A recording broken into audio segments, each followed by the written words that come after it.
Fala galera, estamos começando aqui mais um Dream Podcast, episódio número 55. Para você que é novo aqui, não me conhece, eu sou o Bruno Loureiro. Gente, chegou o inverno, nossa, tá um friozinho, tô tomando um chocolate quente aqui. A gente tá no Manacá, como sempre, né? Nosso ambiente delicioso que a gente grava. Podia ser um vinho, né? Poderia ser um vinho, né? O convidado não trouxe, né? Eu não trouxe porque aqui no Manacá tem uma carta legal aí que a gente acabou fazendo para eles com poucas opções, mas boas. Então, que legal, cara. Se quiser... Já demos spoiler. Hoje a gente vai falar sobre vinho. Então eu trouxe um grande amigo. O nosso convidado hoje é o Wagner Trindade, proprietário do Armazém do Baco. Exatamente. E muito obrigado pelo convite. É um prazer estar aqui compartilhando um pouquinho esse período aí, né? Que até, de certa forma, é um período longo. 15 anos já, 15 anos. E são 15 anos que a gente tá à frente disso aí com muito prazer. Então... Eu acho que a minha primeira pergunta, né, acho que é a curiosidade maior de todo mundo, por que Armazém do Baco, né? De onde que surgiu esse nome? Baco é o deus romano do vinho, né? Então, na mitologia romana, Baco é o filho, né, de Zeus com a Semele. Então, foi um caso extraconjugal com uma mortal, né? E esse caso, né, nasceu o Baco. E o Baco acabou difundindo toda a cultura do vinho nessa época, né? Ou nessa fase da mitologia aí, que na verdade mitologia se cria, contos, né? Exatamente. Então, o Baco veio daí. Que legal. É o deus romano. E você tem o deus grego também, que é Dionísio, né? Mas a gente acabou optando até em função aí da facilidade, né? Da dicção do nome Armazém de Baco. Então a gente... Sinceramente, eu não tinha feito essa associação ainda, hein? Exatamente. Que legal, cara. Em relação ao deus... É o nome do Armazém do Baco com Deus. Muita gente ainda, né, desconhece, né, essa situação. A origem, né, do nome Baco, mas vem daí. Que legal. A gente procurou algo que seja, né, original, né, ou que fosse original na época. E estamos aí hoje com o Armazém de Baco aí, firme e forte. Que legal, cara. Deixa eu te perguntar, faz 15 anos já que existe. Sim. Como que você iniciou? Como que foi a origem, né, do Armazém do Baco, cara? Na verdade foi uma conversa que nós tivemos, eu e meu pai na época, porque a nossa família sempre foi muito ligada, né, ao vinho. Então eu tinha essa imagem, né, do vinho aos encontros familiares. Que legal. Então a gente tinha muito essa situação em evidência, né? A gente se programava para toda a família se encontrar e a gente tomar bons vinhos, né? Caramba. Ou os vinhos que tinha na época que não eram tão bons assim quanto os que tem hoje, né? Nós tínhamos uma variedade aí pequena, né, de vinhos na época e a gente procurava, né, dentre essas variedades aí, algo que fosse do nosso agrado. E eu ligava e ligo até hoje, né, essa questão muito à minha família. E numa dessas oportunidades, né, bem tempo depois, porque eu tô falando dessa época quando eu tinha aí 13 para 14 anos, a conversa que eu fui ter com o meu pai, né, diante da inauguração, né, ou de uma eventual abertura de loja de vinhos, foi quando eu já estava na faculdade, né, e a ideia só foi amadurecer posteriormente ao meu ingresso, né, na carreira de advogado. Então eu advoguei durante 6 anos e foi nessa época que a gente teve a concretização aí da abertura, né, do armazém.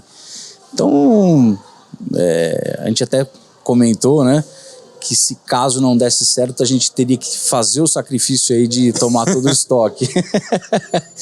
E claro, né? Graças a Deus não precisou e a gente está aí com bastante atividades aí, não só dentro da loja, como fora dela também. Então... Cara, que legal. E uma dúvida. Você começou fazendo advocacia, era isso que você queria mesmo? Exatamente, isso. Ou você sempre você sempre tinha essa paixão pelo vinho, ou foi algo que foi crescendo? Nós tínhamos esse... Vamos colocar que seria, né, uma atividade por hobby, né? E graças, lógico, ao meu pai que fez todo o investimento na época relativo à abertura do armazém, né? E na época eu procurei conciliar a minha atividade de advogado com a loja também, que era algo que era extremamente prazeroso para mim. E meu pai já estava aposentado na época, né? Então a gente foi juntos, né? Fazendo as atividades que eram pertinentes aí à manutenção da própria loja e, claro, fazendo essa conciliação com a advocacia. No começo, né, isso dava perfeitamente, era possível, né, porque a loja ainda não tinha, né, uma repercussão, né, de certa forma aí, razoável. Então a gente ia lá mais para o prazer, procurava aproximar os amigos, né, que na verdade a loja foi com esse intuito também de você sempre estar em contato com os amigos para você não só, né, fazer a venda do vinho, que até hoje a gente não foca exatamente ou estritamente nisso. A gente gosta de estar em contato com aquelas pessoas que procuram, né, o vinho. Então era por isso também que a gente queria, né, ter o armazém de Baco. E é muito legal porque quando a gente começa a fazer algo por paixão, né? Exatamente. Aquilo é totalmente diferente, a energia, né, cara? Foi indo no automático, vamos dizer assim. E aí quando eu percebi, eu já estava me desligando completamente da advocacia, porque eu já sentia que não tinha como eu conciliar, né, a advocacia, porque me tomava muito tempo, né? A advocacia você tem que estar completamente focado, né, para você poder trabalhar de uma certa forma correta. E o armazém de Baco foi me puxando, né, aos poucos, e é uma atividade muito mais prazerosa, pelo menos para mim na época era o que eu sentia. Poxa, eu vou ter que escolher, porque as duas coisas ao mesmo tempo não dá para fazer. E a gente já tinha com algumas propostas de trabalho, né, em conjunto com alguns importadores que viam, né, ou viram em nós um trabalho diferente, né, um sistema de trabalho um pouco fora do que você tem aí, né, em comum, né, ou por aí afora. A gente trabalhava um lado mais conceitual, né, em relação ao vinho, e isso chamou a atenção, né, dessas empresas. Por quê? Poxa, uma cidade no interior que pouco era explorado, né, essa situação do vinho, e tem lá, né, uma loja, uma pequena loja que faz um trabalho que muitas lojas de grandes centros acabam não fazendo. Então gostaram do nosso trabalho e fizeram algumas propostas que foram completamente, né, irrecusáveis, e foi a partir daí que eu passei a me dedicar integralmente ao vinho. E aí eu fui fazer, né, muitos cursos, né, fui fazer essas viagens fora para poder conhecer os produtores que nós trabalhávamos de perto, né, e essa legal. Foi uma proposta que foi feita para nós na época. Então tudo isso foi me jogando naturalmente, né, cara? Ou me colocando completamente aí no vinho. E aí eu larguei completamente aí a profissão de advogado sem nenhum receio, porque na época, lógico, existe um risco, né? para tudo que você vai fazer. Embora eu estivesse relativamente consolidado, né, na época como advogado, eu não hesitei, né, em nenhum momento em fazer a modificação, né, de profissão. Você não teve medo, cara?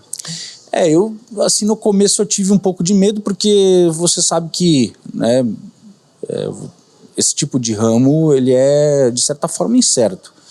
Mas o que eu tinha em mente era trabalhar seriamente nisso, porque é aquela situação, você sai de uma coisa, né, relativamente certa para você cair no incerto. Então, para você descaracterizar essa situação, né, de incerteza, você tem que se aprofundar. E aí foi o que eu fui fazer. Aí até hoje eu não paro, né? Faço diversos cursos, né? E hoje eu praticamente falta um nível para eu terminar um dos principais cursos relativos ao vinho, né? Que é uma escola inglesa que possui, né, uma autorização aqui no Brasil para poder ministrar, né, esse tipo de curso, e são profissionais altamente, né, gabaritados, e eu fui buscar isso. Qual que é o principal? Qual que é o melhor, né? Então é isso que eu vou fazer. E, poxa, mas para direcionar ou para você dirigir uma loja, uma pequena loja de vinhos, precisa disso, né, e muito mais. Então é por isso que eu estou cada vez mais buscando me aprimorar nesse sentido. Senão não tem razão de estar, né, ou de focar nisso.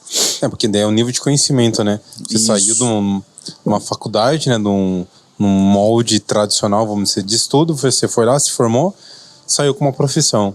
Exato. Aí, a partir do momento que você decide, né, abrir uma empresa, e você tem que ver ali que a capacitação depende de você ir atrás, né? Ninguém vai vir ali bater na sua porta para vir aqui estudar, né? E mesmo porque a questão ainda de venda de vinho, principalmente aqui na cidade, ou nas cidades do interior, é um pouco complicado ainda. As pessoas ainda não absorveram completamente, né, a cultura do vinho, ou aquela ligação quase que diária em relação ao vinho. Isso necessariamente acaba dificultando um pouco, né? Só que a gente tem outro sistema de trabalho que não é só para a pessoa física ou aquela venda direta para a pessoa física. Hoje a gente trabalha com empresas, né, com restaurantes, e a gente faz um trabalho para que esses restaurantes tenham o quê? Um trabalho muito sólido, né, na questão aí do vinho, né, que você tenha opções muito bacanas, né, em termos de custo-benefício, e que essa implementação de trabalho vai dar resultado para o restaurante. Então é isso que a gente também procura focar, tá? Cara, e exemplo assim, eu acho muito legal porque, exemplo assim, a partir do momento que você fez essa transição, você viu que você tinha a necessidade de ter essa expertise, né? Sim. E pelo que você está me falando, é um mercado assim que é bem escasso, né? Então você entrar ali e ser um expert, né? Você estudando cada vez mais, você entra numa fatia do mercado e você, vamos dizer assim, quando você, que nem hoje há 15 anos, você é o único aqui na cidade. Sim, né? Então, loja especializada, sim. É por isso que a gente até estava comentando, né, a respeito do que o que é o Armazém de Baco, né? É uma simples loja de vinhos ou é vamos dizer, uma loja a mais? De certa forma, é uma loja a mais especializada, mas qual que é o tipo ou qual que é o diferencial que nós aplicamos, né, em relação a vinhos? Nós temos, né, um foco, né, relativo a pequenos produtores. E esses pequenos produtores, eles acompanham muito próximo a produção do vinho.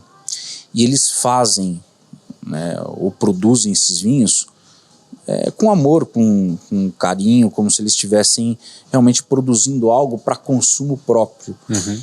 Então, a gente comercializa esse tipo de vinho na loja.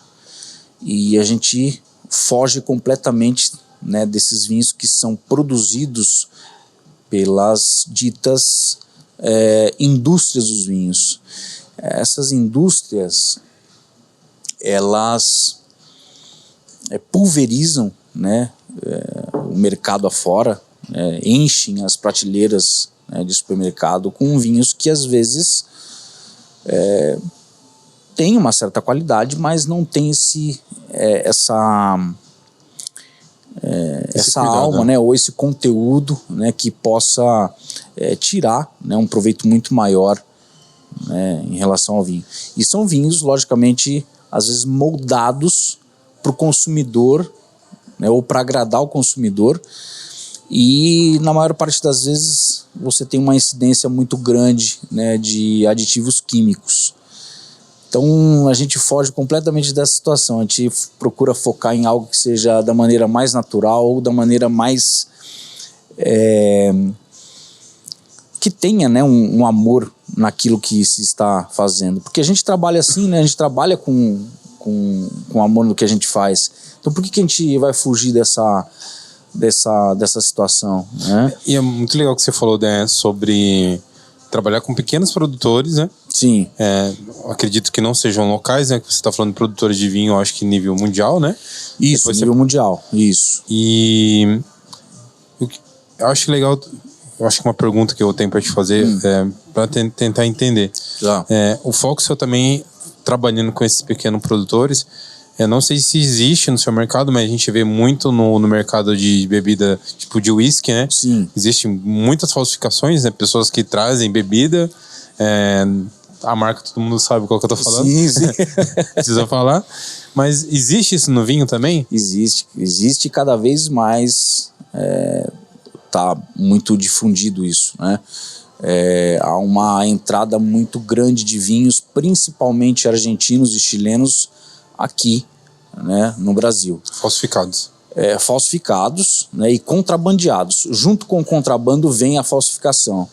Então, não existe milagre, né? O produtor, ele tem uma parcela de terra, né? Ele tem uma quantidade limitada de produção.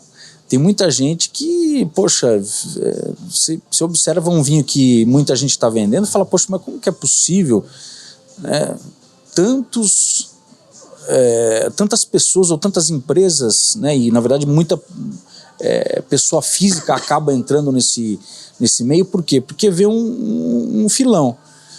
Você tem demanda, você tem, né, a busca, né, por esses vinhos argentinos, que é o principal foco hoje, né, do consumidor brasileiro, né, achando que o vinho argentino é o melhor vinho que se tem por aí e só bebe isso. Então, se você tem essa demanda e você tem, às vezes, uma pessoa que não seja empresa, que pode até ser uma pessoa física mesmo, que vê uma abertura para trazer esses vinhos e, logicamente, direcionar para essa demanda, né, com a obtenção de lucro, por que não fazer, né? Logicamente, na cabeça dessas pessoas, né? Por que não fazer isso?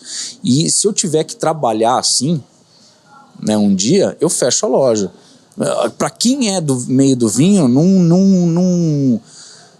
não admite esse tipo de situação. O vinho é muito mais do que isso. É muito mais do que você comprar ou do que você simplesmente saber de nem onde está vindo aquele vinho, comprar e simplesmente beber e nem saber às vezes o que está bebendo na maior parte das vezes.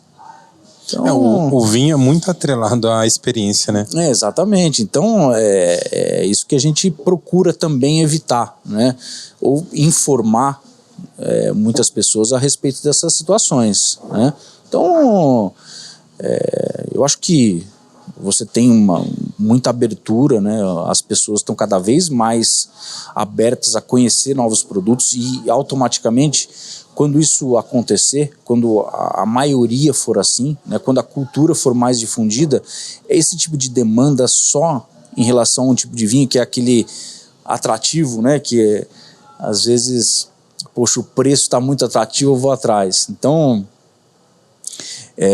quando acabar, né, ou quando tiver uma abertura maior a respeito de uma variedade maior de vinhos, esse contrabando, essa falsificação ou qualquer meio que seja ilegal de entrada do vinho, né, no Brasil, com certeza vai diminuir. Você falou de pequeno produtor, né? Então, exemplo assim, um pequeno produtor hoje produz no máximo ou na média quantas garrafas?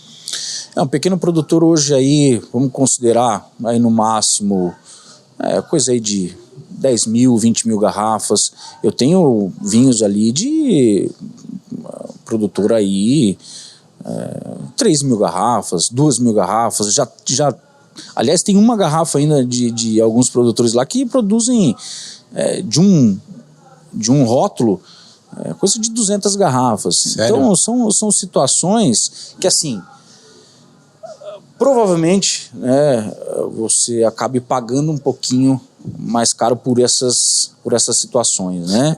Esse vinho mais seleto, assim, exemplo de 200 garrafas, você tem ainda? Tenho. Você pode falar a marca pra gente? Sim, é um vinho de Navarra, é um rosé de Navarra, do produtor chamado La Calandria, é um grande produtor de vinhos com essa uva, né, da Garnacha. A Garnacha em pureza, completamente é o perfil dessa região de Navarra, na Espanha. Então você tem um suco muito concentrado, né, vamos colocar assim. E é a expressão, né, dessa uva dessa região. Então é fantástico, é uma coisa fora assim do usual, né, ou fora do comum. E assim, para a gente deixar um pouco claro, né, nessa questão, não necessariamente esses produtores só comercializam vinhos de preço elevado, pelo contrário. Nós temos ali alguns vinhos de pequenos produtores por 40, 50 reais. Sério? Então, de qualquer forma, a gente precisa deixar, né, essa situação aí um pouco... Às vezes tem essa imagem, né, de que o pequeno produtor cobra caro por isso, né, ou pela pequena produção, e não. Isso vai muito do perfil que ele consome, que ele produz. A única coisa que se diferencia exatamente é a filosofia dele em querer transmitir algo ou querer comercializar algo que ele tivesse produzindo para si próprio. Então é muito amor naquilo que ele faz. Então é isso que a gente sempre procura estar passando, né, para aqueles que vão até a loja. Uma coisa que eu tenho que deixar bem claro para quem tá assistindo ou ouvindo é que eu não sou especialista em vinho. Mas já vai ficar. Então vocês não contem que eu vou ficar falando esses nomes que ele tá falando aqui, que eu vou passar vergonha. Mas a gente sempre vai estar aprendendo, porque embora eu venha estudando aí durante todos esses anos, a gente tem sempre algo a aprender. Então, aquela pessoa que fala que sabe muito sobre vinho, pode desconfiar que...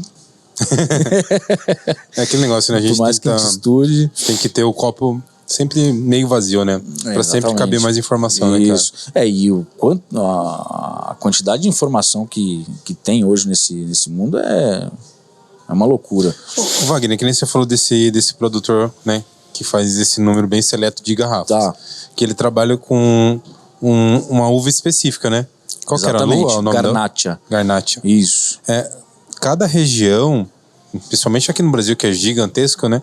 Mas que nem na Espanha, em outros países, na Itália, referências mundiais no vinho, cada região, a uva também é associada com aquela regionalidade, né? Exatamente. Você tem algumas uvas chamadas autóctones, que são advindas daquela própria região. Você tem uvas italianas, você tem uvas francesas, você tem uvas espanholas. Então, cada região tem a sua identidade, vamos dizer assim, relativa à uva, tá? Mas nada obsta que sejam plantadas uvas internacionais ou que não são de origem daquele país ou daquela região, que sejam plantadas naquela localidade. Isso só vai depender das condições que aquela região ou que aquele país tem para a produção desse vinho, né, com essa uva que não seja dessa localidade. Só para a gente exemplificar, por exemplo, a Merlot é uma uva tipicamente francesa. Ela se deu muito bem aqui no Brasil, principalmente, ou isoladamente, vamos colocar assim. Tem algumas outras regiões fora do Rio Grande do Sul que produz, né, algo, né, com a Merlot, mas a principal produção está ali, né, no Rio Grande do Sul, e se dá muito bem. Pelo que eu entendi sobre a produção do vinho, principalmente no Brasil, né, que é um país tropical, a maior produção hoje no Brasil é feita no sul, né? Feita no sul, exatamente. Então, exemplo assim, que nem você estava falando do vinho argentino, né? Tá muito popular, ou... Sim, porque assim, o vinho argentino, perdão, Bruno, desculpe, não. Só para colocar esse gancho, o vinho argentino, ele é de fácil, ou quase que a maior parte deles que é importada para o Brasil, ele tem um perfil de fácil agrado, né? As pessoas acabam gostando do perfil do vinho argentino, porque ele é um vinho frutado, ele tem essa percepção de fruta muito evidente, com uma acidez relativamente baixa, e o consumidor, né, quase que na maior parte das vezes, o consumidor iniciante busca isso, busca vinhos com um teor de acidez menor e com um pouquinho de teor de açúcar residual. Então o perfil do vinho argentino é um pouco dessa forma, tá? Que legal, é bem o gostinho da uva, né? Resumindo, né? Como se fosse o gosto da uva, tá?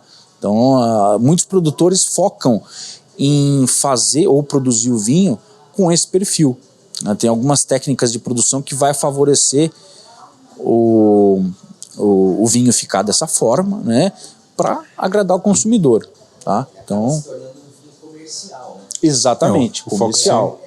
O Fox é um vinho popular, né? Desculpa. Mas é lógico, não são todos os vinhos argentinos que têm esse perfil.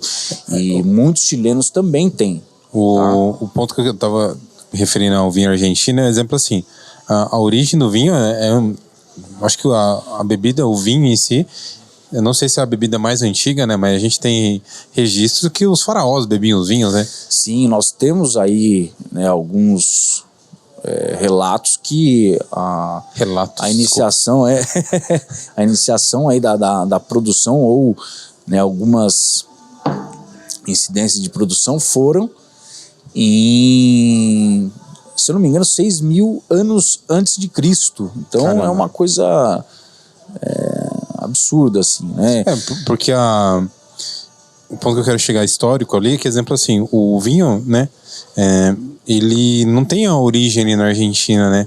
Então eu queria entender essa correlação, por que o brasileiro tá fazendo esse parâmetro de qualidade com a Argentina, sabendo que a origem do vinho não vem da Argentina, né? Não. Isso hoje é mais pelo custo-benefício? Também pelo custo-benefício, mas é como eu também coloquei, da parte da saborização. Desse perfil de vinho. Então, como o Brasil ainda é um país iniciante, né, no consumo do vinho, ele tem esse perfil, né? Muitas pessoas gostam desse perfil, que é o perfil mais com um teor de açúcar residual um pouquinho maior, né? Isso não quer dizer que ele seja meio seco ou doce, né? A classificação dele, às vezes é um vinho seco, mas ele tem a percepção de uma fruta mais evidente em função da acidez um pouco mais baixa. Então, muitos consumidores, né, brasileiros acabaram tendo esse perfil como melhor, né, perfil do vinho, e não é, né? O vinho, ele tem vários componentes que eles precisam estar em consonância, né, ou equilíbrio, para que ele se identifique como bom, né? Então você tem que ter uma acidez muito apropriada, você tem que ter um teor de açúcar residual em equilíbrio, você tem que ter o álcool em equilíbrio. Então você tem que ter toda uma cadeia aí de elementos que eles possam identificar o vinho como sendo um vinho de qualidade. Porque aquela premissa de que o vinho... às vezes o vinho bom é o que você gosta, nem sempre, né? Às vezes o vinho que você gosta ele não é indicativo de qualidade. Então tem que... Eu acho que a maior dúvida das pessoas, né? Desculpa. É que a maioria das pessoas, né? A grande maioria vai no mercado comprar um vinho e fica olhando aquela prateleira lá. Sim. Com milhares de vinhos. Tem muita opção. E as pessoas não sabem entender até mesmo o rótulo que tá ali, que é tinto, que é seco. Cara, tipo, é muito difícil para quem não entende. Não, por isso que como a gente... que, agora uma dica sua, como especialista do vinho, né? Dá para essas pessoas que vão chegar no mercado, vão ouvir o podcast e falar assim, puta, agora eu tô sabendo comprar o vinho, tô num outro nível. Sim. Qual que é essa dica aí que você pode dar, cara? Deixa eu anotar aqui, hein? Eu costumo até, você tinha comentado aí a questão do custo-benefício, né? O argentino, na verdade, ele tem esse perfil de um vinho relativamente bom de custo-benefício, né? O próprio chileno, você tem os portugueses, né? Então, para você, né, diante de tantas opções, procurar sempre focar na uva, que isso, logicamente, você vai ter que pesquisar, né? Por isso que o vinho, às vezes, acaba... né, as pessoas não criam, né, vamos dizer, um perfil de consumo, porque acabam, né, por qualquer outro tipo de situação, não adentrando as informações do vinho. Então, se você não tem informação, você nunca vai saber comprar, né? Não adianta você falar, poxa, eu tô aqui, o que será que eu vou, né, comprar? Você vai ficar realmente perdido. A partir do momento que você começa a pesquisar um pouquinho, pelo menos a respeito da uva que é nativa daquele país, ou que seja originária do país, já é um funil para você comprar um vinho relativamente certo. Por exemplo, Malbec da Argentina. Isso é o que a gente mais vê no mercado, eu acho. Por exemplo, um Cabernet Sauvignon da Argentina, você não vai... não que a Malbec seja originária da Argentina, que ela é francesa, a Cabernet Sauvignon também, mas são uvas que são símbolo daqueles países, né? Ou de certo país. Então você tem que procurar, primeiramente, se você não tem noção nenhuma, procurar isso, né? Qual que é a uva, vamos colocar aí, símbolo do Chile? É a Carmener. Então, poxa, eu tô aqui olhando um vinho chileno, vou arriscar no Carmener, que é é a uva símbolo do país, né? Então você... Toda garrafa tem essas informações? Praticamente... Deveria ter, pelo menos. Toda que vem, né, da América do Sul aqui, né? Você pegar alguns países não colocam essas informações, principalmente França, a não ser alguns rótulos que são vendidos de maneira muito comercial mesmo, que aí você vai ter a especificação da uva. Da uva no rótulo, tá? Então... Mas como daí a pessoa vai saber?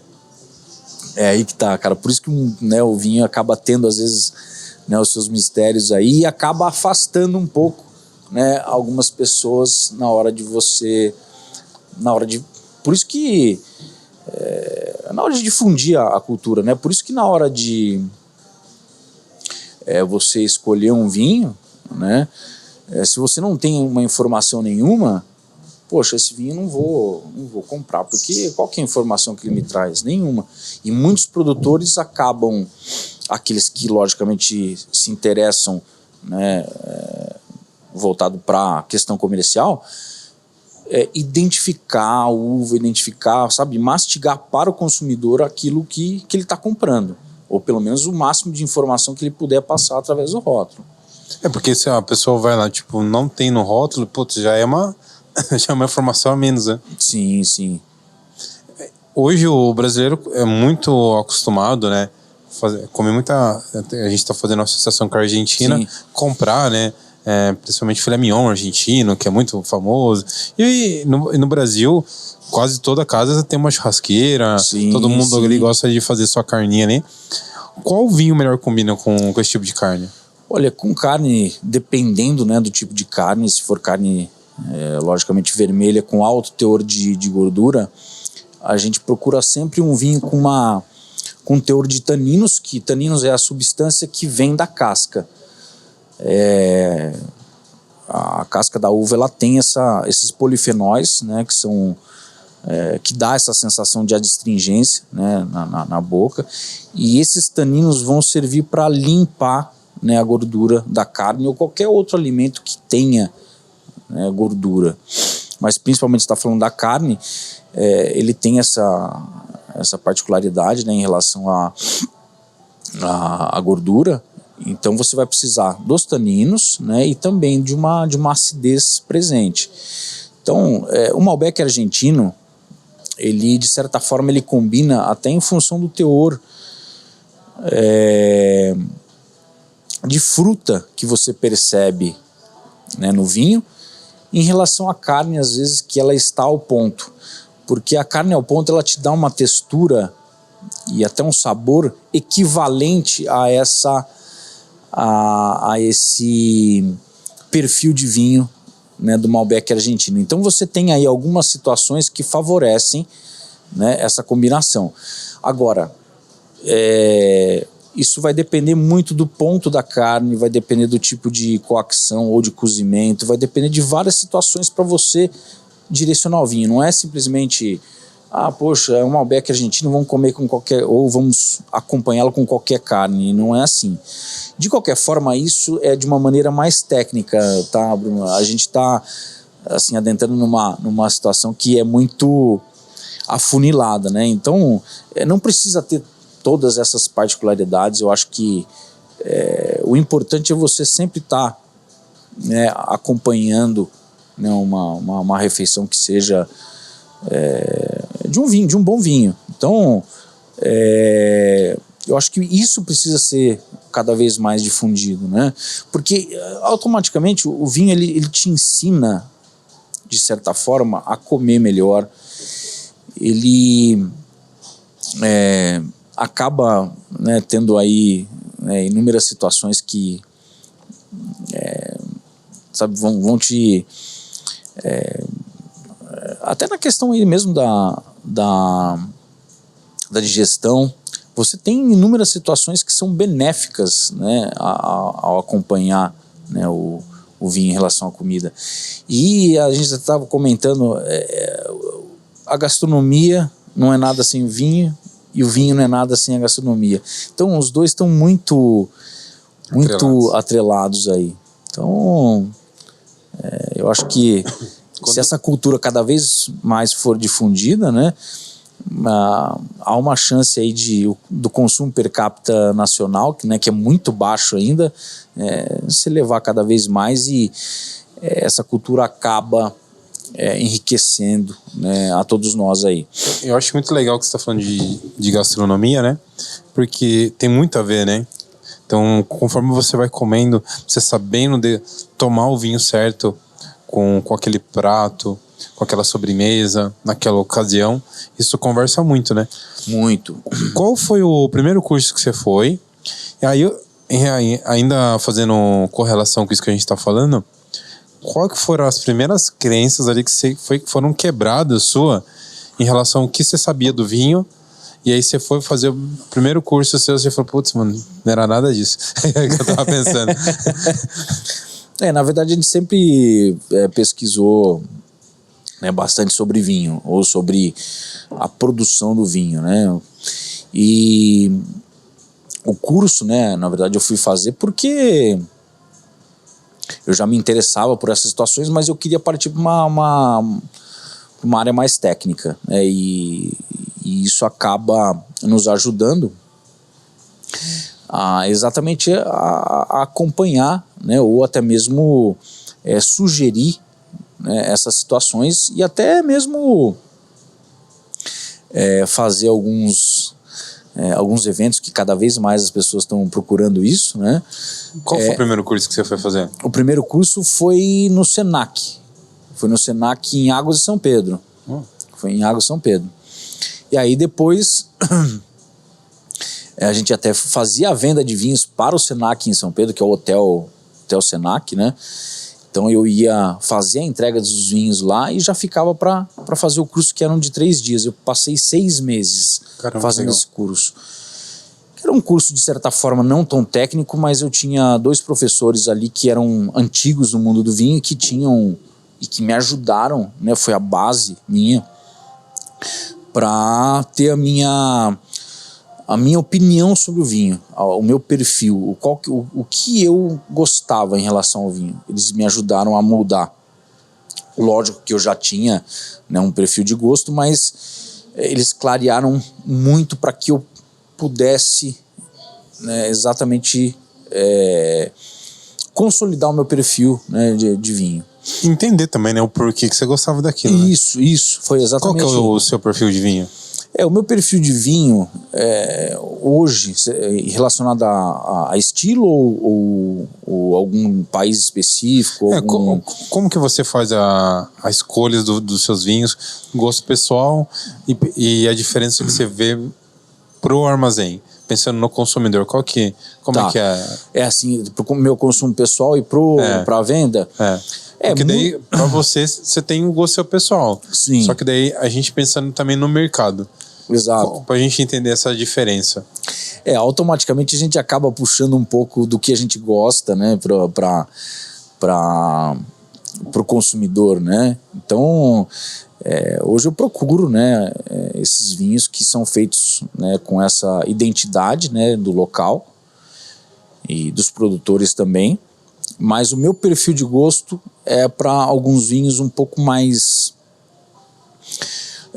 vamos colocar assim, menos potentes, né? São vinhos, de certa forma, mais equilibrados. Então eu procuro sempre, né, focar aí em alguns vinhos franceses, alguns italianos, alguns espanhóis de algumas regiões. Então, hoje uma boa base da loja está nesses países aí. Eu foco bastante na questão aí do vinho italiano também, que o vinho italiano ele é bastante gastronômico, ele tem por si só a característica, né, de acompanhar uma variedade grande de pratos.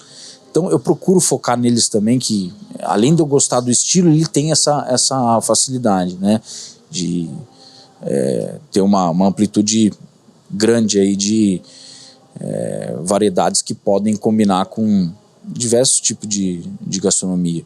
Que legal, cara. Vou passar um recadinho aqui pra galera. Maravilha. Pra você que tá assistindo a gente aqui no YouTube, ou tá aí no seu carro, na sua casa, não sei, ouvindo a gente pelo Spotify, fica o convite. Você não tá ainda inscrito aqui no nosso canal? Clica aqui, ó. Se inscreve no nosso canal aqui no YouTube. Se você está no Spotify, entra no nosso perfil, clique em seguir. E, gente, no Instagram a gente só posta os cortes. Então, se você tem o hábito lá de consumir nossos cortes, vem pra cá também, vem pra assistir a gente no YouTube, ouve a gente no Spotify, que os programas só ficam na íntegras nessas 2 plataformas. Também quero fazer um agradecimento muito especial para a HCred. A gente tá falando muito de negócio, de empresa. O Wagner comentou aqui com a gente o início do Armazém do Baco. E para você que tem um negócio ou você quer abrir uma empresa, a gente tem a HCred, que é o nosso patrocinador, nosso parceiro aqui, que pode auxiliar você a também abrir a sua primeira empresa. Ou se você quer aumentar o fluxo de caixa, quer fazer uma compra grande, ele também pode ajudar você a fazer esse investimento na sua empresa. Então, entre em contato com a HCred, vai aparecer aqui, não sei aonde vai aparecer em algum lugar aqui da tela, HCred. Eu acho que a gente entendeu muito sobre a história do Armazém do Baco.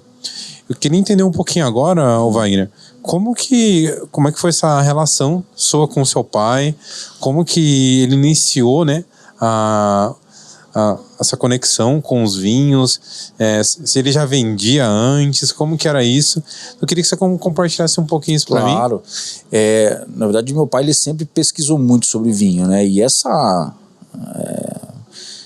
sequência aí eu acabei né, me interessando também. Então, ele lia, né, vários livros relacionados a vinho, tinha um conhecimento, e ainda tem, né, um conhecimento muito amplo, né, do que é produzido no mundo afora. Então ele tem uma visão muito bacana nesse sentido. Só que meu pai não tinha a parte técnica, né, da situação. E aí, logicamente, eu fui galgando isso aí e, logicamente, me especializando, né, nessa parte técnica. Então, eu acho que juntou, né, a questão aí do conhecimento muito amplo, né, com a parte técnica.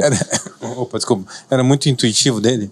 Isso? Muito intuitivo. Tanto é que, assim, poxa, eu lembro que eu estava iniciando a faculdade, eu já recebia vinhos no meu apartamento, né, em São Paulo, caixas e caixas de vinhos que ele comprava, né, e sempre com referência. Sempre ele buscava algumas referências mesmo, né, não só na questão aí dos livros, mas também de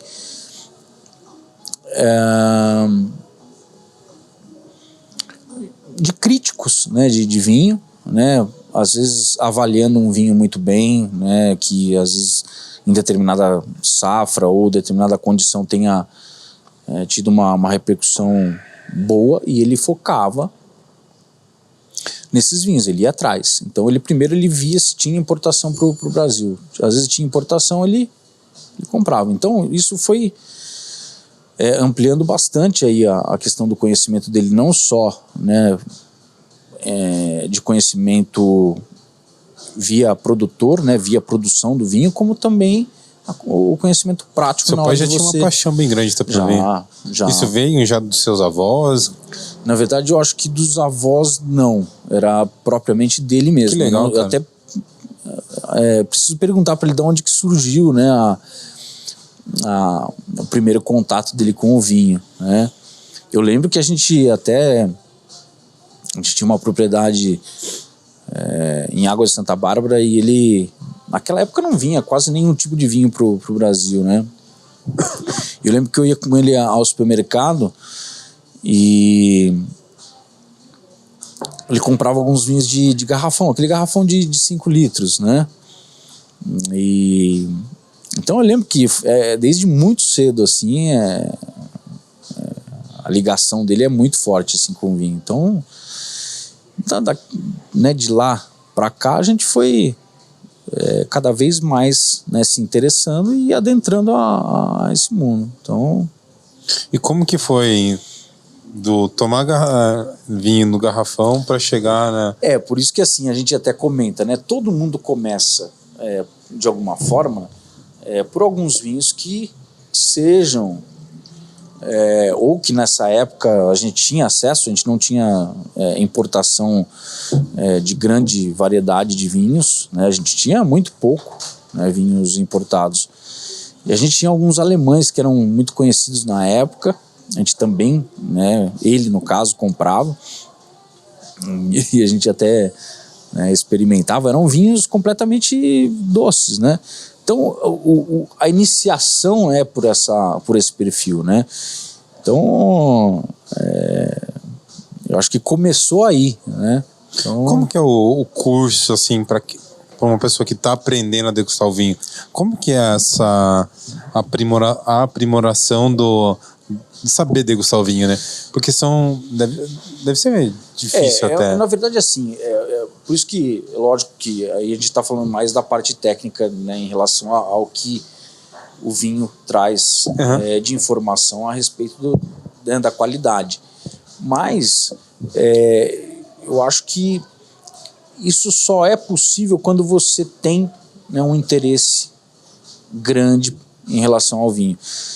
Se você não tiver interesse, se você quiser simplesmente tomar um vinho por si só e querer desvendar ou colher um pouco mais de informação a respeito dele por si só, vai ser muito difícil.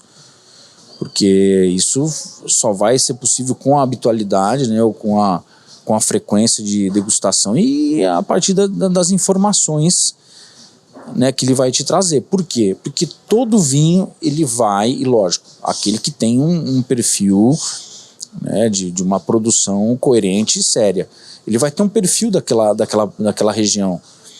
Então, se você pesquisar um pouco mais, poxa, esse vinho aqui ele é um pouquinho mais ácido do que aquele que eu estou tomando, ou daquele que eu tomei. Será que tem alguma ligação com aquela região? Será que é o clima? Será que é o perfil do produtor? Então, tem várias situações por trás disso. Então, essa técnica de degustação envolve toda essa questão, né, de você saber por trás daquele vinho, né, o porquê que ele é daquela forma. É louco, né? Porque o vinho é toda uma arte, uma mixologia. Não é só ir lá tomar, né, cara? Não, mas assim, ó, por isso que a gente até comenta, né? O vinho, ele tem, né, essas particularidades, mas não que você necessariamente precisa disso para você consumir o vinho. Poxa, o vinho é para ser consumido sem rodeio nenhum, pelo contrário, é para você acompanhar uma refeição e estar acompanhado aí de pessoas que o vinho ele tem muito disso, né, de você sempre estar em união de pessoas, né? O vinho para você é isso. Exatamente. Então, essa é a cultura que vem lá de trás, né? Que é muito enraizada em todos os países. Só que no Brasil, ou lógico, né, alguns outros países que têm uma produção muito recente que ainda, né, galgam muito, muito devagar, porque a produção é muito recente. Então, a gente acaba, né, tendo essa situação aí para que isso se torne cada vez mais evidente, né, esse tipo de cultura. E lógico, se você souber o que você está tomando, é lógico que você vai ter muito mais prazer em fazer isso.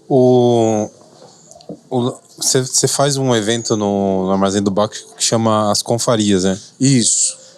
Isso foi uma, vamos dizer assim, uma sacada sua como empresário, que você viu ali que vamos dizer assim, a região, a cidade, os clientes precisam, onde que você viu uma oportunidade ali de educar melhor os clientes. Sim. Ou como que surgiu essa ideia das confrarias para as pessoas entenderem que é uma confraria também? Sim, porque o que acontece? Como a gente está comentando, né? O vinho é sempre tem essa característica por unir, né, as pessoas. Lógico que aqueles que gostam do vinho, né?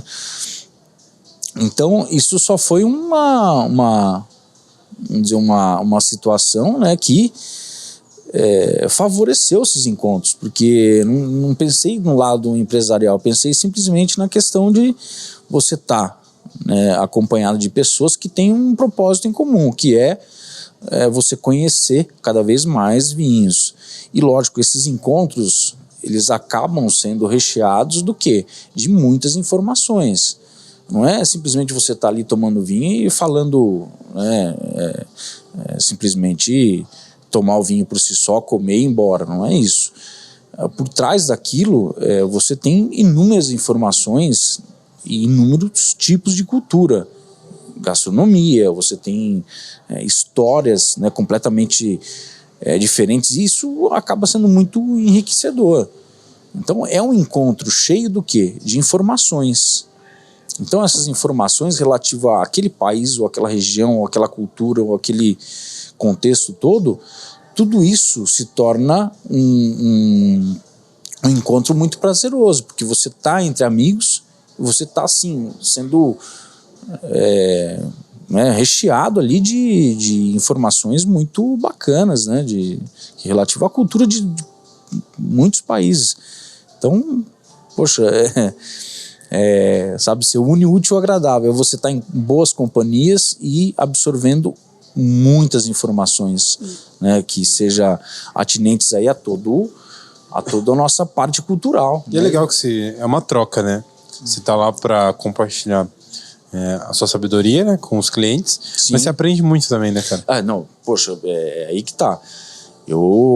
Esses encontros para mim são super importantes porque eu sempre estou em busca, né, de novas experiências. Então eu vou fuçando, né?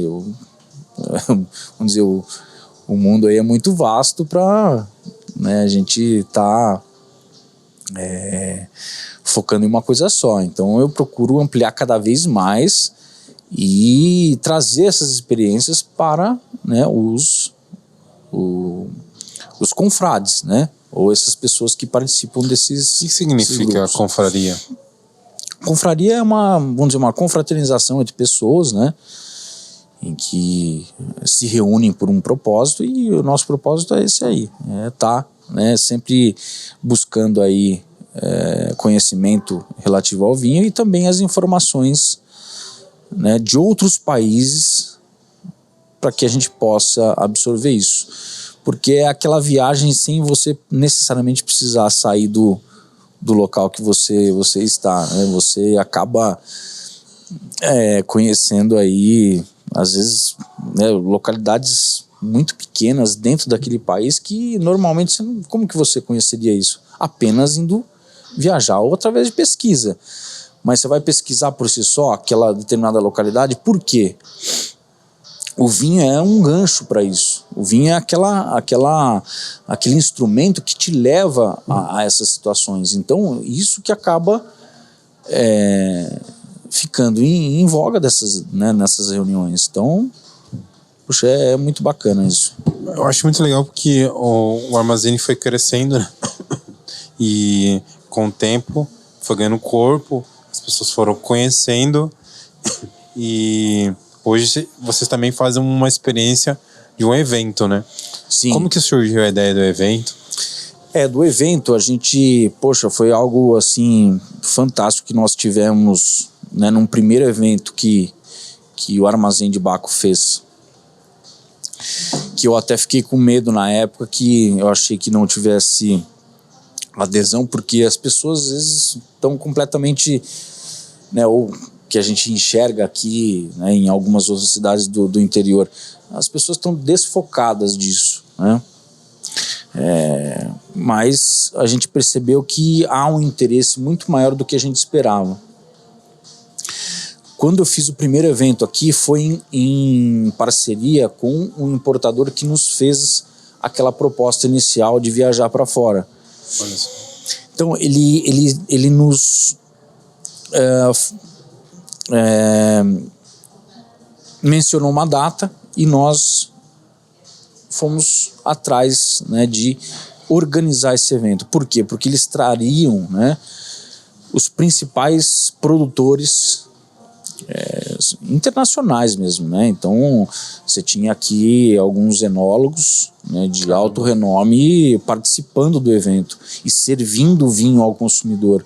Caramba. Ou aos presentes, né, no evento. Então isso para nós foi assim, poxa, foi um negócio muito, muito bacana que, né, tá, né, cravado aí na nossa história aqui. Poxa, um dos eleitos, né, um dos melhores enólogos do mundo na época estava presente. Então, poxa, para nós, falei, vamos dizer, um início de um ciclo aí que a gente provavelmente vai colher, né, Fazia bons quanto frutos. tempo que já tinha existido o Armazém do Baco ali? Já tinha isso uns 8 anos de existência, 8, 9 anos. Ali você, tipo, naquele dia, nesse evento, pra você meio que caiu a ficha, ou fez aquele... Você olhava, ver o que estava acontecendo e falava, putz, valeu a pena? Você teve esse sentimento? Ali foi... Poxa, eu realmente olhei aquele evento todo acontecendo e aquelas pessoas que estavam vindo de fora de outros países para estar aqui no evento, realmente deu uma mexida assim na cabeça. Falei, poxa, o que a gente fez até então tá dando muito certo, porque essas pessoas não vão em qualquer evento a nível que seja aí, a nível Brasil mesmo. Então eles estarem aqui em Avaré fazendo esse tipo de acompanhamento e gostaram demais, né, do evento que nós fizemos. Então, poxa, foi muito legal. Tem um momento na vida da gente que a gente foca muito na parte empresarial do negócio, pra gente chegar num nível de sucesso financeiro. Depois chega um outro momento que a gente o trabalho, né, que a gente começa a colher os frutos e a gente começa a ter vivências diferentes, a gente começa a ter uma percepção diferente do que a gente está fazendo. Sim. Você, tipo, você ficou 8 anos, né? Você ficou 6 anos como advogado, depois 8 anos num negócio, onde que você ali já teve uma concretização do seu trabalho. Sim. Como que você acha que foi todo um processo, né, cara? Foi. Como que você vê essa crescente sua, cara? Eu na verdade, esse período, né, foi um período de muito estudo, assim. Eu acabei realmente correndo atrás daquilo que seria algo, né, de conhecimento para eu aplicar, né, na loja. Porque hoje, se você não tiver isso, né, dentro do mundo do vinho, você vai fracassar. Porque não adianta, eu acho que para qualquer coisa, né, mas na questão do vinho, se você não tiver essas informações, se você não tiver como lidar com isso, né, ou transferir isso de uma maneira muito precisa, como que você vai fazer, né? É um produto que você vai vender por si só. Ele não é um produto necessariamente simples de se vender. Ele não é algo, né, simples de você estar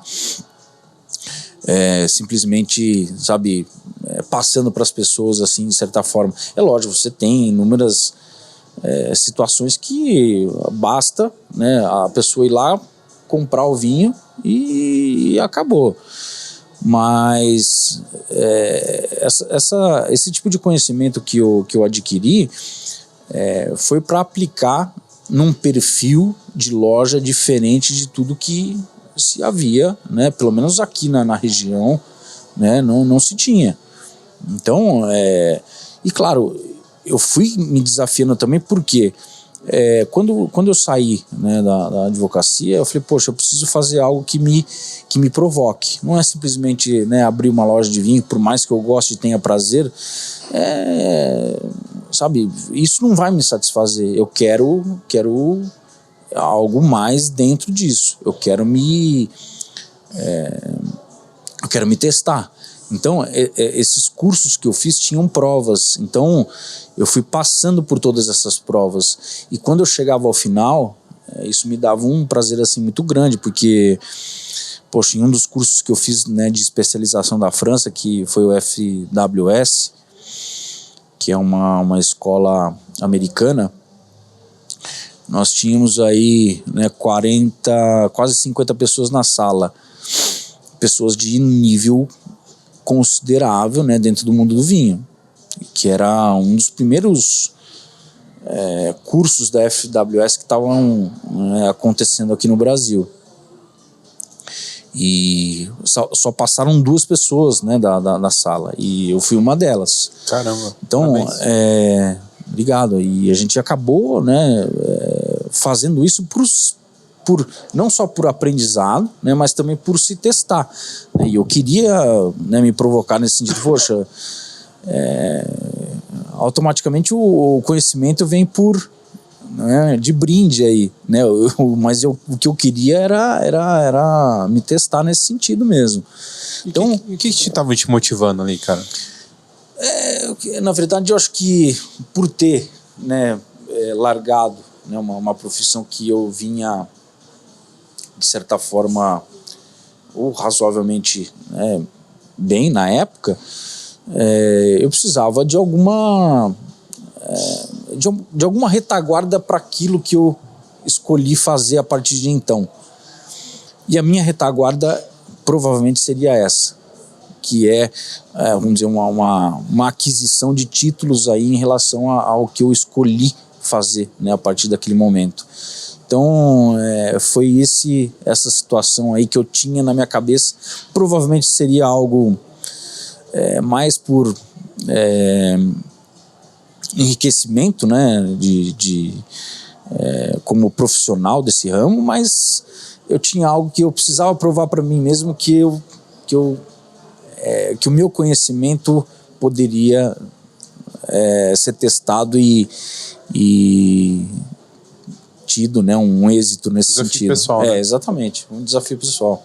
Caramba, cara. Eu acho que agora eu queria entender o que você está planejando nesse momento pós-pandemia, né, que a gente está vivendo, ou durante a pandemia, não sei mais, que é tanto um abre e fecha, né? Sim. O que você está planejando por Armazém do Baco e também em relação ao evento? Os projetos agora, né, não só agora pro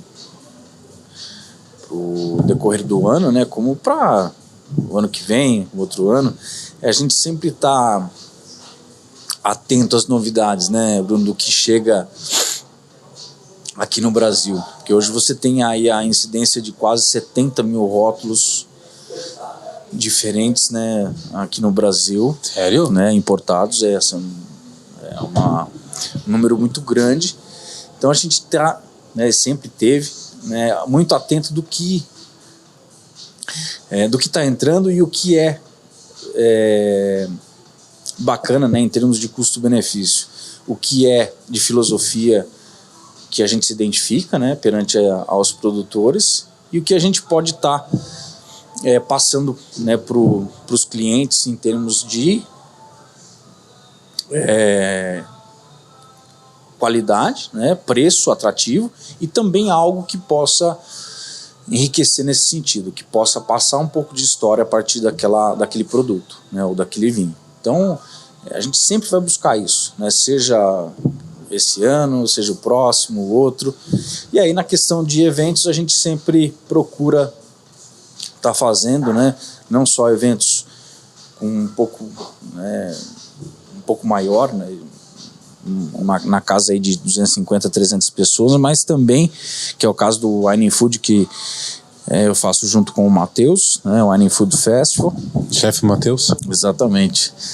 E então, não só isso, como também outros menores que a gente faz na casa das pessoas.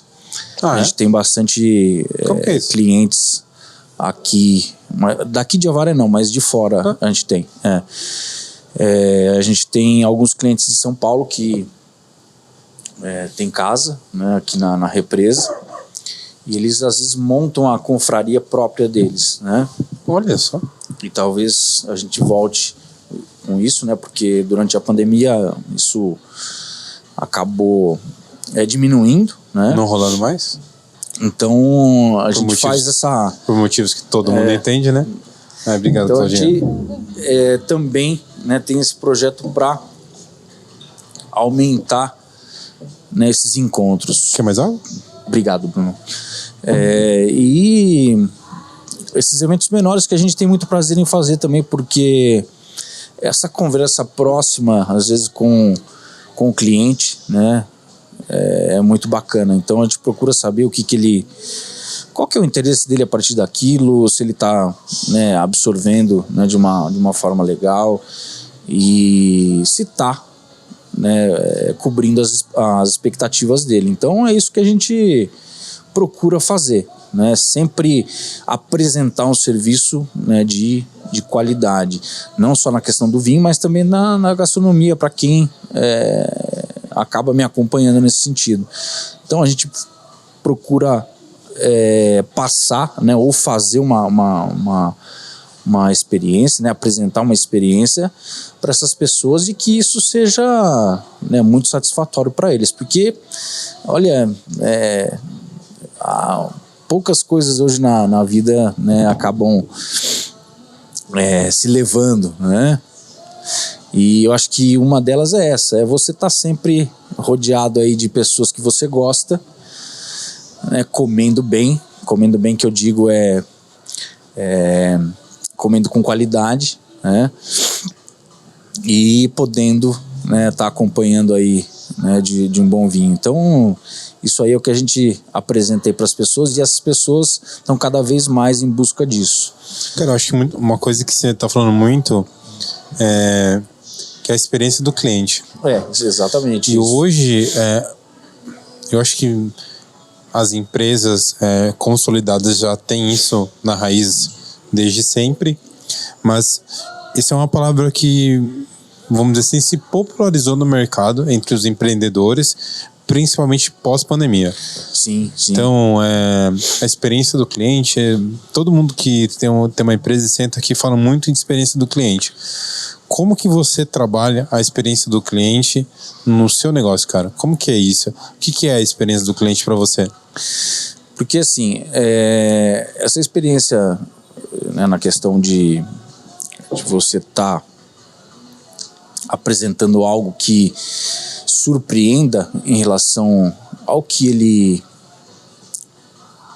vai comer e que vai beber, né? Essa é uma ligação que está atrelado, né? Esse é um tipo de experiência que as pessoas hoje buscam, muitas que têm essa cultura, né, de você né, buscando algo de qualidade nessa situação. Você procura uma experiência nova, você procura uma experiência que você não tenha vivido ou que possa te surpreender nesse sentido. Então a gente procura fazer isso sempre com uma variedade de vinhos que seja um pouco fora, né, do lugar comum, né? E na questão da gastronomia a gente procura, né, ligar esses tipos, né, de vinhos a esse tipo de gastronomia. Então a gente procura apresentar isso para as pessoas que normalmente elas não teriam em outro local. Por exemplo, lógico, às vezes você vai num restaurante, você tem lá, né, uma variedade de vinhos legais, você tem às vezes até pratos que sejam muito bacanas, mas às vezes você tem uma pessoa para dirigir isso, que às vezes é o que faz o diferencial. E a minha direção, quando eu faço isso, né, para os meus clientes, eu procuro sempre passar o máximo de informação a respeito daquilo que está, né, se comendo e bebendo. Então essas informações acabam enriquecendo muito mais esses encontros, porque às vezes você simplesmente tomar um vinho por si só e degustar um prato, né, um tipo de gastronomia, sem ter uma direção, você vai ter prazer, é lógico, mas se você tiver algumas informações complementares, né, ou que sejam, né, identificadas nesse sentido, com certeza a pessoa vai sair dali com outra visão daquilo que ele está vivenciando. Então é um enriquecimento, né, além daquilo que ele teria normalmente sem ter essa direção, tá? É legal porque o que você está me falando né, que a experiência do cliente ali vai muito além, né, de só o produto. Então, hoje em dia, você ter um produto diferenciado já não é a chave do sucesso, né? Exatamente, porque você tem que transformar aquilo, né? E lógico, você tem que fazer de uma forma muito bem feita, não só, né, escolher os vinhos corretamente, escolher vinhos que às vezes podem até não agradar o cliente. De início. De início, exatamente. Mas que você fazendo isso de uma certa forma que seja apropriado, né, ou que seja apropriado, com certeza ele vai ter uma outra visão daquilo que ele está, né, degustando. Porque hoje, como eu falei, né, às vezes o perfil do consumidor brasileiro, ele é muito moldado numa situação só.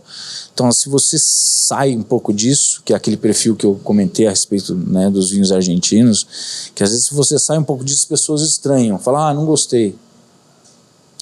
Esse vinho aqui é muito ácido. Esse vinho aqui é muito áspero. Não é o meu perfil. Mas por que não é o teu perfil? Às vezes você consumiu em hora errada, com um alimento errado, em temperatura completamente incorreta, em situações completamente diversas daquilo que é apropriado para aquele tipo de vinho. Então tudo isso envolve nessa experiência. Então, a partir do momento que você faz isso de uma maneira correta, aí a pessoa muda a percepção, né, a respeito disso. E isso faz com que o quê? Amplie cada vez mais o gosto da pessoa. Porque aí ela sai daquele lugar comum que é o perfil, né, mais fácil da maioria agradar, para ampliar essa diversidade, né, de gostos e de experiência, porque senão você fica só numa coisa só, né? Você só fica naquele perfil de vinho, naquele perfil às vezes de gastronomia, que você não sai daquilo. Então, poxa, olha o que tem de coisa para se conhecer e para você explorar nesse sentido. Então é isso que a gente procura fazer, sair um pouco do lugar comum e apresentar algo que as pessoas às vezes não estejam acostumadas. E é muito legal a gente falar de percepção, né, cara? Porque toda vez que a gente expande, a gente dá abertura também pra gente experimentar novas coisas, né? Exatamente. E aí, mano? Olha quem apareceu aqui. Poxa, ainda bem que você veio com um vinho.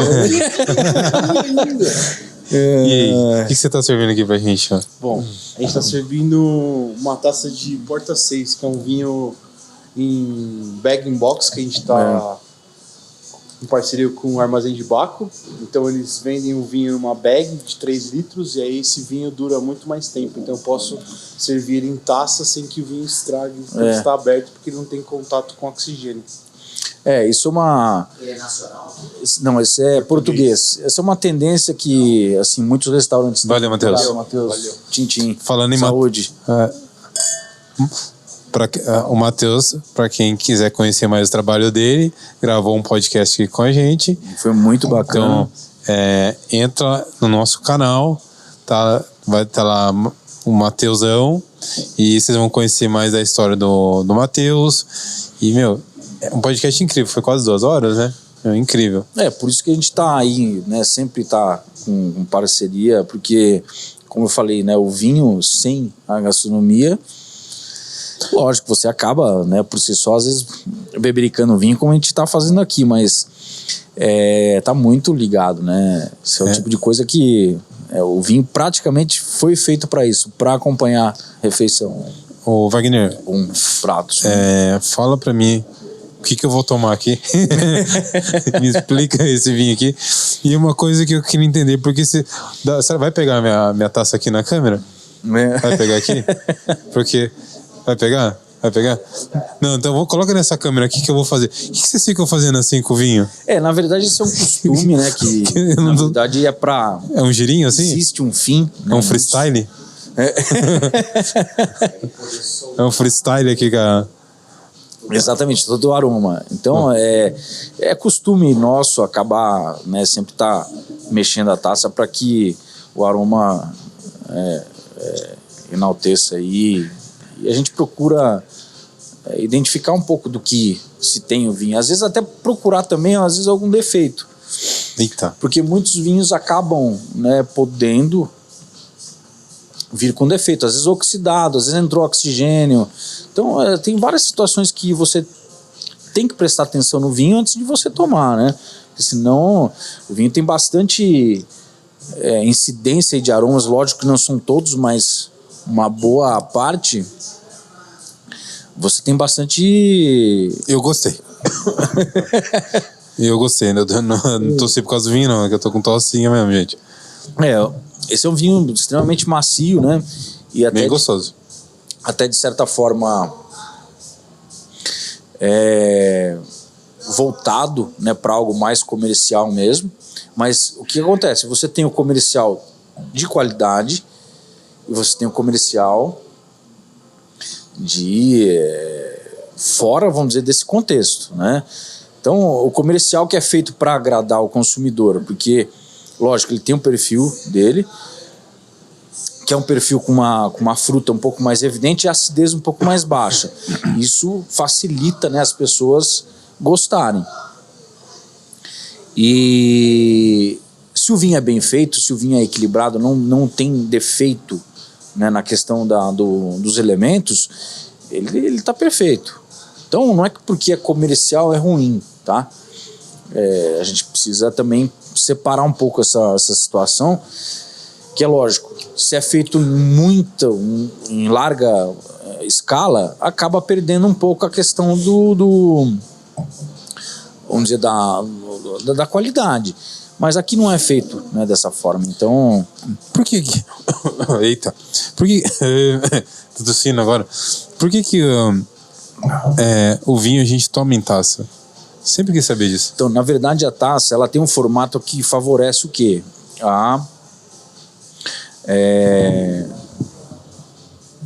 Vamos dizer, a expansão dos aromas aí. Principalmente isso, tá? Então, você tem um formato para que contenha, né,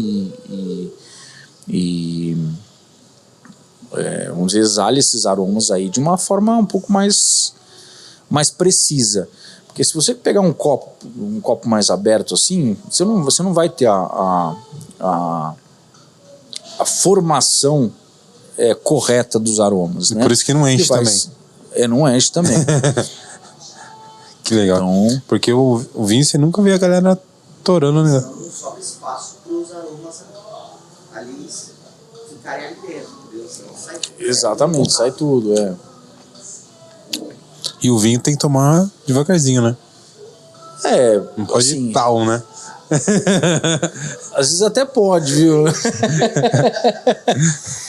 Que assim, é como eu estava comentando, né? O vinho, ele tem essa característica do quê? De ser uma bebida um pouco mais... Eu vou colocar assim, é lógico que tem sempre as distorções, né? Mas uma bebida um pouco mais civilizada, porque você sempre está procurando, ou pelo menos o vinho foi feito para isso, para acompanhar a comida. Mas então, faltou a comida então aqui. O Matheus já traz um bom prato aí pra gente. Mas essa questão, né, do vinho, em muitos países ele é considerado alimento. Então aqui no Brasil ele é sobretaxado, ou tem um imposto alto. Poderia ter um custo bem menor e poderia ser muito mais atrativo, né, em relação ao preço, enfim, a própria qualidade dele, se não fosse taxado como bebida alcoólica. Em outros países ele é taxado como alimento, ele faz parte da dieta das pessoas, ele faz parte do dia a dia. Então não é assim, poxa, bebida alcoólica, vamos Qual que é o teor alcoólico de um vinho normalmente? Normalmente aí de 13, tem 12,5, 13, 14. É mais que cerveja? É mais? É mais que cerveja. Não muito nada de... Que na verdade assim, cerveja você tem aquela situação, né? Poxa, uma latinha tem, sei lá, 5. Né? Quantas você 4, toma, né? aí você toma 6, poxa. Aí desandou. O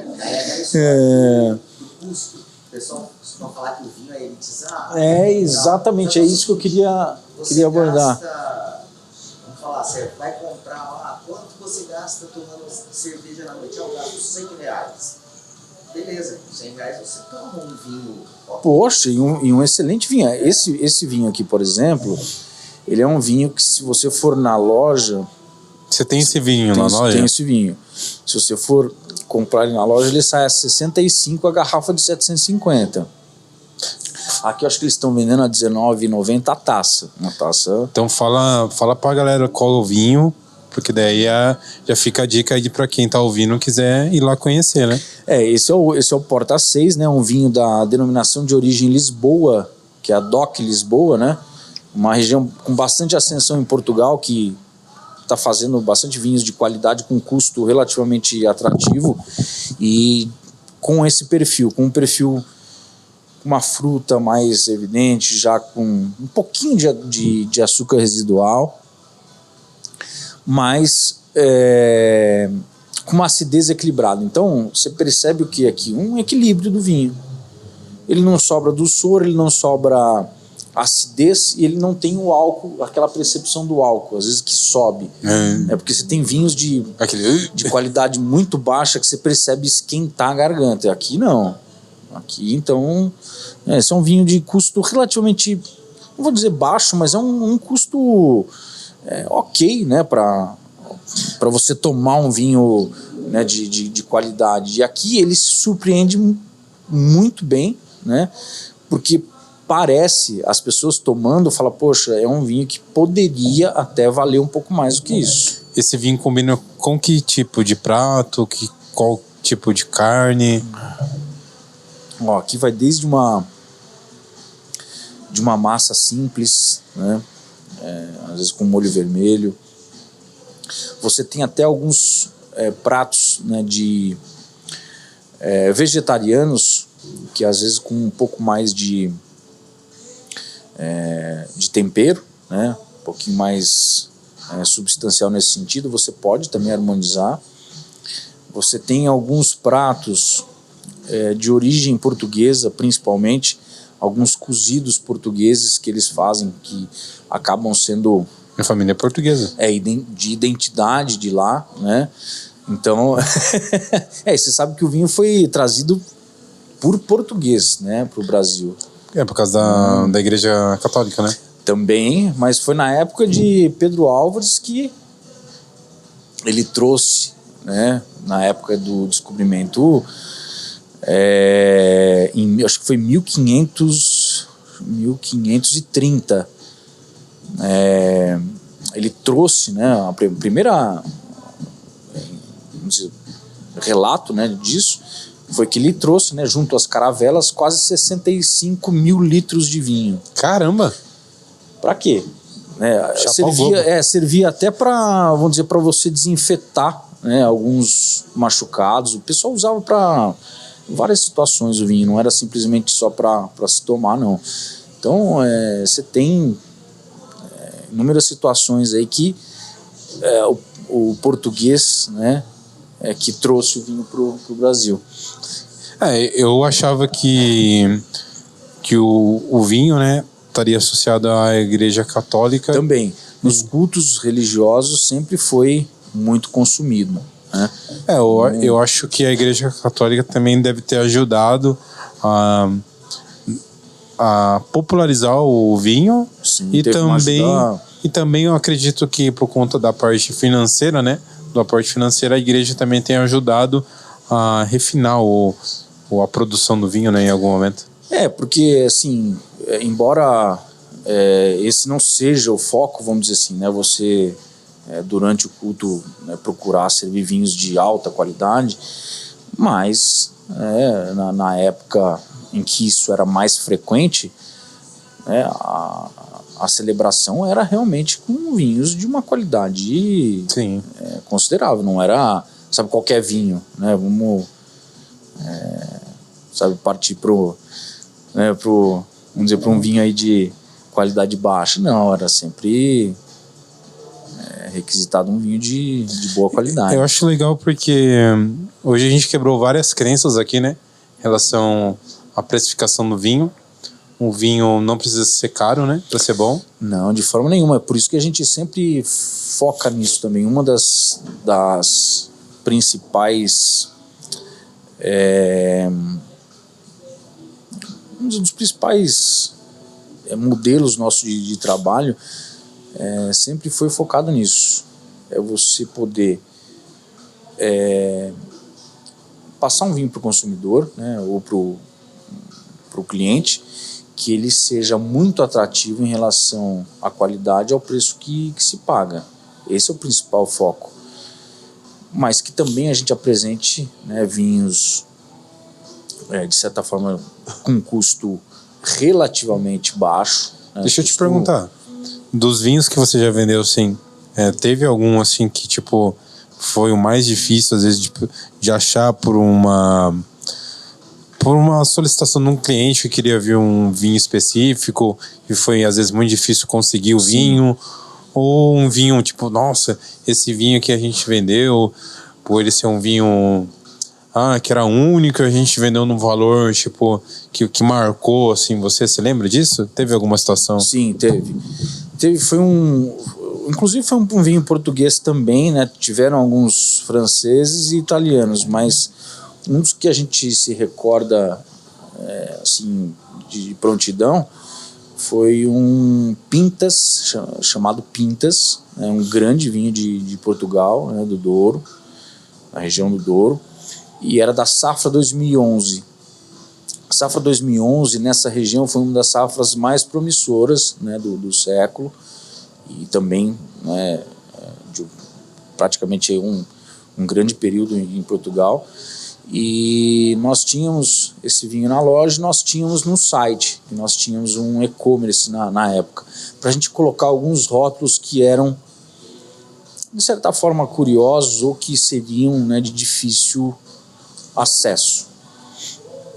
E esse Pintas foi um leiloeiro que nos ligou, dizendo que queria comprar, né, todas as garrafas que eu tinha na loja, que ele pagaria à vista. Caramba. Quantas Então, garrafas você tinha? Eu tinha, na época, 4 garrafas. Era um vinho relativamente de um custo elevado, até em função de toda essa particularidade, né, da safra, e foi o vinho melhor avaliado, acho que até hoje, pela Wine Spectator, que é uma revista que avalia vinhos. Uma revista respeitada, uma revista inglesa muito difundida, né, no meio do vinho, e ela tem uma repercussão grande, né? As avaliações dela são muito levadas, né, em consideração. Então foi o vinho melhor avaliado, o vinho português melhor avaliado por essa revista. Então deu um boom, e aí todas as garrafas que a gente tinha na loja, né, e depois disso nunca mais consegui, né, que comentou a respeito da dificuldade de encontrar. Acabou os vinhos dessa safra, acabou, não tem mais em lugar nenhum. Se a vinícola tiver, ela tem às vezes algumas garrafas para degustação daqui, sei lá, 10, 15 anos, que é um vinho com um potencial muito grande de envelhecimento. Você pode falar por quanto você vendeu a garrafa? Se não puder também, sem problema. Não, claro. A gente vendeu por 900 cada garrafa. Esse exemplo assim, esse cara guardou esse vinho hoje, esse vinho vale muito mais hoje. Provavelmente ele deva ter feito um leilão, eu procurei saber posteriormente. Ele pôs num leilão, com certeza, num preço inicial mais alto, que depois foi aumentando aí, né, até... Todo vinho envelhecido ele fica melhor ou não? Não necessariamente. Esses vinhos, sim, que são produzidos em pequenos lotes, numa safra relativamente boa, né, ou até especial, e a produção, logicamente, tem que ser pequena, necessariamente tem que ser pequena. Não existe vinho com potencial grande de longevidade produzido em larga escala. Isso é praticamente impossível. Então você tem que ter uma produção muito pequena, muito focado naquilo que é o aspecto qualitativo de produção, isso acompanhado de perto, né, por um enólogo de renome, né, de um profissional de alta qualidade, para que isso seja possível. Então você tem a combinação da natureza, né, que é às vezes o lugar próprio para se produzir esse tipo de vinho. Aquelas videiras, né, necessariamente elas têm que produzir bons frutos, e aí entra a mão do enólogo para fazer esse vinho, né, com toda a particularidade que ele apresenta, ou que ele pode sugerir, né, e transformar aquilo, né, num vinho que vai durar aí 20, às vezes até 30 anos. E esses vinhos que são produzidos, né, em maior escala, eles não conseguem ter um tempo de vida útil mais do que, às vezes, 4, 5 anos. Olha só. Isso para vinhos tintos. Para vinhos brancos, no máximo aí 2 anos. Esses vinhos comuns de 30, 40 reais, que são, né, produzidos em larga escala, no máximo 2 anos. 2 anos? 2 anos, 3 anos. O que acontece? Ele vira tipo um vinagre? Perdão. E depois que você engarrafa, ele envelhece? Por exemplo, o uísque não. Você jogou ele na garrafa ali e parou. Exato. Isso. Acontece a mesma coisa com o vinho? Não, com o vinho ele já ele pode amadurecer, eles usam esse termo. Alguns usam envelhecer em barris de carvalho, outros usam amadurecer. Então, durante o período de estágio em barricas, que são tonéis de carvalho, você tem ali o envelhecimento ou o amadurecimento do vinho. Como eu falei, né, existem esses dois termos para identificar isso. Depois, em garrafa, ele já começa o período de envelhecimento. Que aí eu prefiro focar nisso, né, que é o amadurecimento, e posteriormente o vinho envelhece em garrafa. Tá? Ele amadurece em carvalho e envelhece em garrafa. Às vezes algumas vinícolas até deixam, às vezes 4, 5 anos na vinícola antes de soltar para o mercado. Mas aí vai o trabalho junto ao enólogo, né? Exatamente, o envelhecimento em garrafa ele fica lá o trabalho do enólogo. Né? Não tem. Não, o trabalho do enólogo ele se encerra a partir do momento que ele engarrafa o vinho. Que legal. Lógico, ele vai ter que conservar a garrafa de uma maneira, né, muito apropriada, e lógico, isso com certeza vai ser feito, porque não adianta, né, você ter todo um trabalho e você armazenar a garrafa de uma maneira incorreta. Não, e na vinícola eles têm todo um cuidado a respeito disso, eles têm ambiente completamente propício para envelhecer o vinho lá. E lógico, muitos vinhos já são lançados ao mercado sem esse envelhecimento, e ele vai envelhecendo no mercado. Ele vai, vamos dizer, evoluindo. Vamos colocar o termo evolução, né? Evolução, porque ele pode te trazer muito mais propriedades ao decorrer do tempo. Do que ele foi produzido, né? Do momento em que ele foi produzido. Então ele vai te trazer mais aromas, ele vai te trazer uma complexidade maior na questão de sabor, né? Em consonância mesmo com esses tipos de aromas. Então é isso que ocorre. Que legal, cara. Wagner, muito obrigado pelo papo. Poxa, eu que agradeço, Brunão, mais uma vez. Obrigado, cara. Mesmo. Poxa, eu que agradeço estar aqui e a gente contar um pouquinho dessa situação. Eu acredito que, né, o papo se estenderia aí, né, por muito mais. Porque... Mas é bom para deixar esse gostinho de quero mais, né? É bom para deixar esse gostinho de quero mais. Na próxima, poxa, eu trazer uma aí pra gente tomar durante o... Aí segura. Wagner, deixa o arroba do Armazém do Baco para quem quer conhecer o seu trabalho. O Instagram da loja é @armazém de Baco, né? Ali a gente divulga alguns eventos, alguns jantares que a gente acaba fazendo, algumas degustações, e a gente até usa, né, o próprio Instagram para simplesmente fazer esse tipo de divulgação. A gente não gosta de ficar fazendo propagandas, né, em relação aos vinhos por si só, né? Às vezes você, sabe, essa coisa de promoção, compre por tanto, né?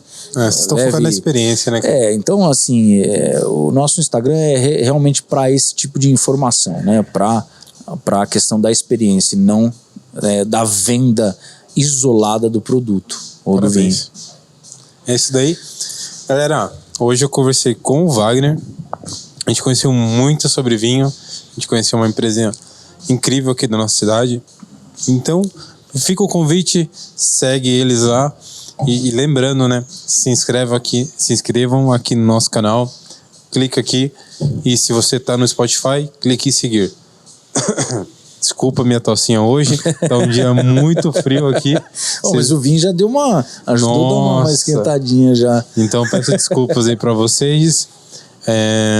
Fica o convite aí também pra vocês, sigam o meu perfil, o Bruno Loureiro. Entra lá no Instagram e conhece mais o meu trabalho. E é isso, gente. Até o próximo programa. Tchau, tchau. Um grande abraço.